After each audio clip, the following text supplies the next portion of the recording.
խոսք Բայդենի համար արդեն, ու ես ասեցի, որ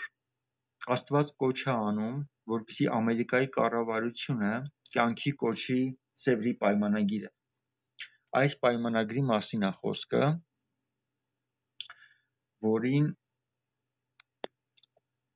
որը Վիլսոնի քարտեզն է, գիտեք, ազգերի լիգայով կնքված, որոշված 1920 թվականի։ Ու այդ ուղերձը, որ իմ սրտում կար, արդեն ուղերձ էր Բայդենին, որտեղ ես ասում էի, որ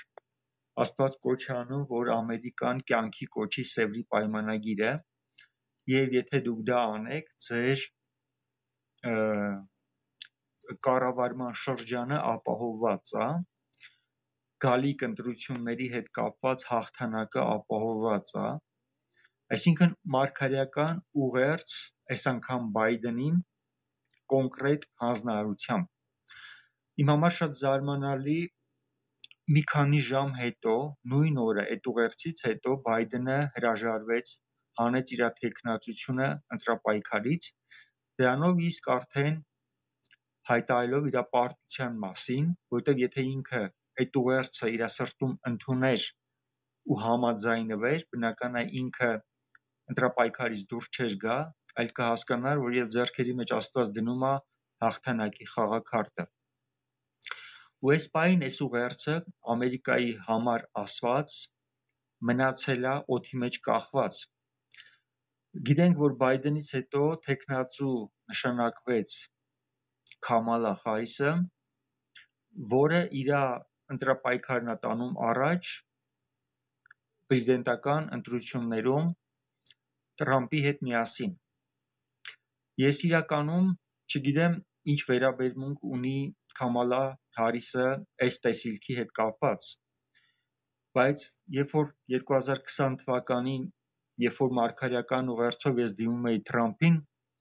ես բոլորովին պատկերացում չունեի, որ այդ ուղերձը արձագանք է գտնելու Բայդենի սրտում։ Նույն ձևով այսօր, երբ որ ես դիմեցի Բայդենին, ես չգիտեմ այս ուղերձը ում սրտում է արձագանք գտե։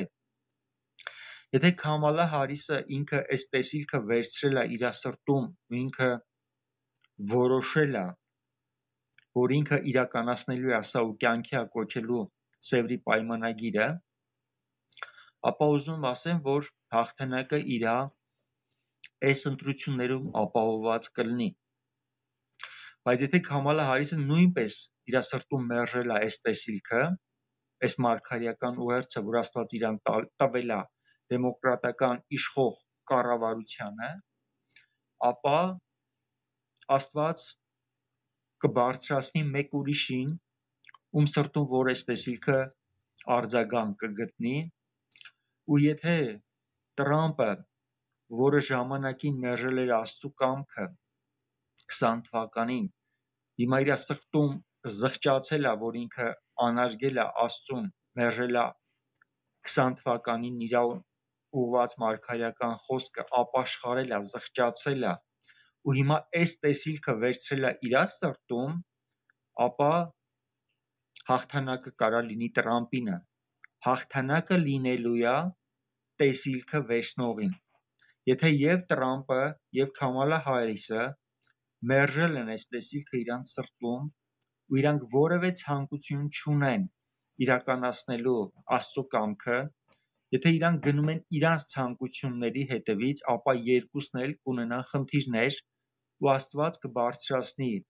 մեկ այլ անձնավորության, քաղաքական իրավիճակները ոնց կպտտվեն Ամերիկայում չգիտեմ, բայց Աստծո խոսքը երբեք գետին չի մնում։ Եթե Աստված խոսքը ուղղել է Ամերիկայի կառավարությանը, ու սա իրանց համար հաղթական խաղաքարտն է, ապա ես ասում եմ, թող այն անձնավորությունը, որը իմաստուն կգտնվի ու ճկուն կգտնվի, թող վերցնի այս տեսիլքը ու այս տեսիլքի պատճառով թող իրան Աստված բարձրացնի ու դարձնի Ամերիկայի նախագահը, որն էլ կիրականացնի Աստծո սրտի երազանքը, կդառնա Աստծո կամքը իրականացնողը, կդառնա Հայաստանին օրհնողը ու օրհնությունը կվերադառնա Ամերիկա Աստծո զորավոր ձեռքով։ այս խառը ժամանակներում, երբ որ ամբողջ աշխարհը ցնցվում է, երբ որ ամբողջ աշխարհի վրա գալիս է խավարը, Աստված ուղարկում է փրկության նավակը, որպիսի իր խոսքը լսողը, ընդունողը, կատարողը դառնա իր երկրի օրհնությունը ու երկիրը փոթորկի միջից հանի խաղաղությամբ։ Ես օրհնում եմ Տիրոջ կամքի իրականացումը ու ամեն մեկը, ով հակառակված է Աստծո կամքին, Աստված ամեն մեկին տեսնում է, գիտի ամեն մեկի սիրտը ու գիտի ում հեռացնի,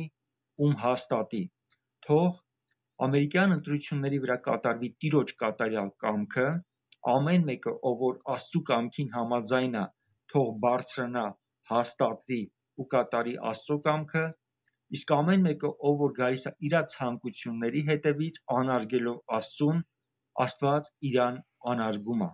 Աստծուն անարգողը անարգված է Աստծո կողմից։ Հայր քո փառավոր հաղթանակը Ամերիկայի կյանքում։ Ամերիկան թող լինի քո վերահսկողության մեջ ու քո կամքը կատարող երկիրը, ինչը որ ժամանակի համար առանձնացված է եղել քո կողմից քո ծրագրերի համար։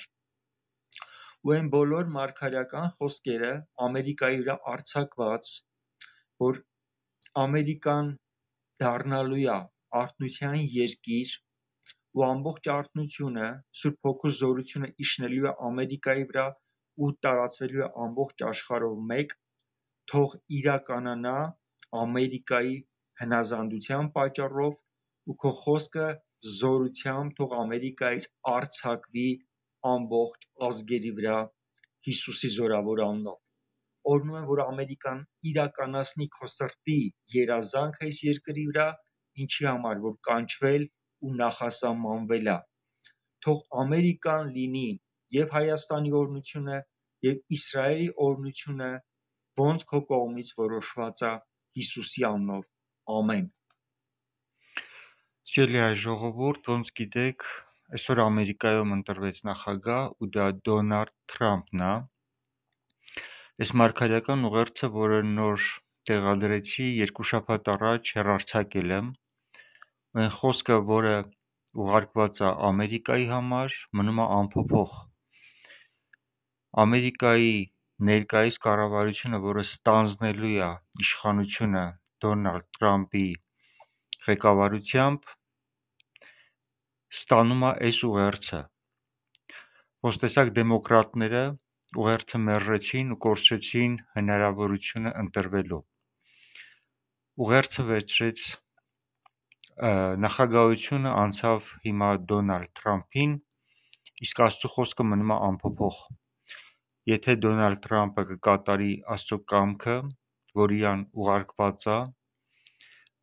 մեծ հայքի, այսինքն սկզբի համար Վիլսոնյան այս քարտեզը, որ տեղադրված է, Սևրի պայմանագրի կյանքի կոչելը, ապա իր իշխանությունը կլինի հաստատված ու ինքը կկատարի Աստծո սրտի ցանկությունը։ Եթե ինքն էլ կմերժի այս ուղերձը հետագայում, անկախ այն բանից ինչեր է ինքը խոստացել, գործով պետքա տեսանելի լինի իրականում ինքը ինչ սրտի դիրք ունի Աստծո հանդեպ ու պատրաստվում է արդյոք կատարել Աստծո կամքը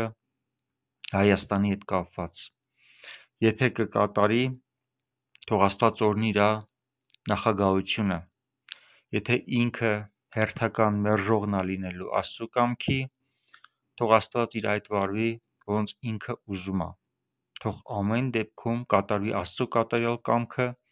ու թող բարձրանան մարդիկ Աստծո սրտի համեմատ,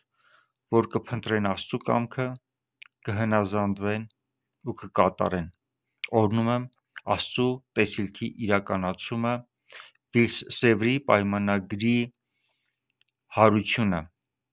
որ Ամերիկան ամեն ինչ անի իր կողմից, որպեսզի կյանքի կոչի Սևրի պայմանագիրը։ Ու սա ներկայիս իշխանության հաղթական խաղաքարտն է հետագա իր իշխանությունը հաստատելու մեջ։ Թող կատարվի Տիրոջ կատարյալ կամքը։ Ամեն։